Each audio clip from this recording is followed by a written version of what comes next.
پیر سید نظر حسین شاہ کی اہلیہ اور پیر طریقت رہبر شریعت حضور پیر سید محمد رضا حیدر شاہ بخاری القادری زیب سجادہ نشین آستان عالیہ سید آباد شریف چونگ اور برادرانی سید عمران حیدر، سید شہباز حیدر، سید ریاض حیدر کی والدہ محترمہ قضاء الہی سے وفات پا گئی تھی۔ ان کے احسان ثواب کے لیے ختم چہلم جو کہ صبح 10 بجے تا نماز ظہر آستانہ سید آباد شریف چونگ ملتان لاہور میں انعقاد پذیر ہوا، جس میں ملک پاکستان کے نامور مشائخ اعظام اور علماء کرام اور نعت خوان تشریف لائے۔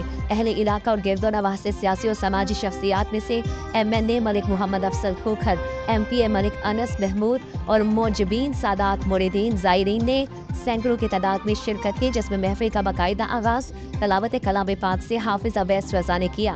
نعت رسول مقبول صابر اکبر قادری نے پڑھی۔ نقابت کے فرائض صاحبزادہ باسط علی قادری نے سر انجام دیے۔ خطاب پیر سید فرید چشتی آستان عالیہ پاک پتن شریف، میاں ولید احمد جواد نقشبندی مجددی آستان عالیہ شرکپور شریف، خصوصی خطاب خطیب اہل سنت خطیب پاکستان حضرت علامہ مولانا پیر سید فدا حسین شاہ حافظ آبادی نے کیا۔ آخر میں خصوصی دعا پیر سید محمد رضا حیدر شاہ نے فرمائی اور آنے والے زائرین کی لنگر سے تواضع کی گئی۔